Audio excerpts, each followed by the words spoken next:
Assalamualaikum dan salam sejahtera. Bersama saya Farah, wartawan anda pada hari ini. Saya kini berada di Cepi Kedah untuk membuat liputan tentang perniagaan yang diusahakan di sini. Saya memilih kedai Santan Corner yang merupakan antara kedai yang saya telah perhati banyak mendapat sambutan yang tidak berhenti-henti sejak pagi tadi lagi. Sekarang jam menunjukkan pukul 10 pagi dan suasana agak sibuk dan suasananya meriah kerana mungkin disebabkan oleh sambutan Hari Raya Aidiladha pada esok hari.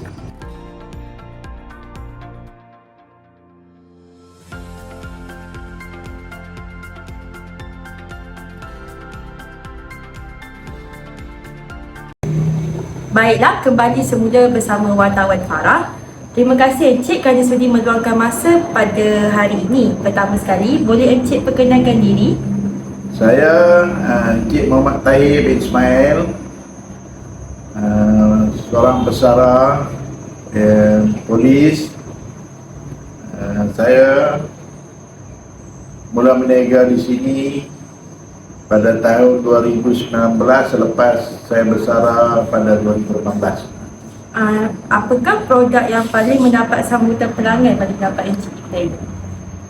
Produk yang dapat sambutan pelanggan ialah santan, kerisik dan minyak yang kita tanak sendiri. Nampaknya santan merupakan antara produk yang mendapat sambutan orang ramai. Walaupun berdepan pelbagai cabaran, Encik tetap meneruskan perniagaan demi mencari rezeki. Bagaimana pula keadaan perniagaan ketika musim perayaan? Kalau satu musim perayaan itu memang sibuk sikit lah, pasal permintaan terlalu banyak. Jadi kita memerlukan pekerja tambahan untuk memproseskan kelapa dan kerisik. Saya sendiri sedang melihat bagaimana keadaan ketika musim perayaan kan sekarang musim raya Aidiladha. Pada pendapat Encik, apakah cabaran terbesar yang Encik lalui sepanjang perniagaan ini? Ya, cabaran besar tak ada sangat lah.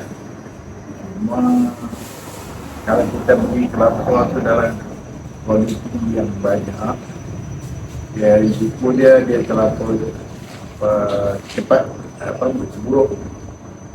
Jadi tak boleh nak buat kata lah. Faham, walaupun Encik berdepan pelbagai cabaran, Encik tetap meneruskan perniagaan demi mencari rezeki. Soalan terakhir saya kepada Encik, apakah sebenarnya harapan Encik terhadap perniagaan ini terutamanya pada masa akan datang? Harapan saya kalau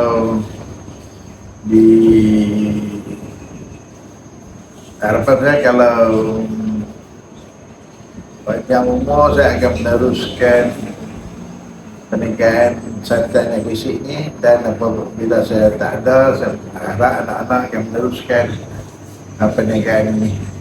Dan Encik, terima kasih kerana sudi berkongsi pengalaman bersama kami. Semoga perniagaan Encik terus berjaya dan mendapat sambutan yang lebih baik terutamanya daripada penduduk tempatan. Sekarang saya berada bersama salah seorang pelanggan di kawasan ini. Beliau merupakan pelanggan tetap selepas saya bertanya. Saya akan bertanyakan dengan lebih mendalam beberapa soalan untuk lebih mengetahui tentang perniagaan Santan Corner ini. Terima kasih Puan kerana sudi meluangkan masa bersama saya. Saya ingin bertanya, adakah Puan sering membeli di gerai ini? Ya, saya selalu datang membeli di gerai ini. Ini menunjukkan gerai ini mempunyai pelanggan yang tetap. Apakah yang membuat Puan memilih untuk membeli di kedai ini?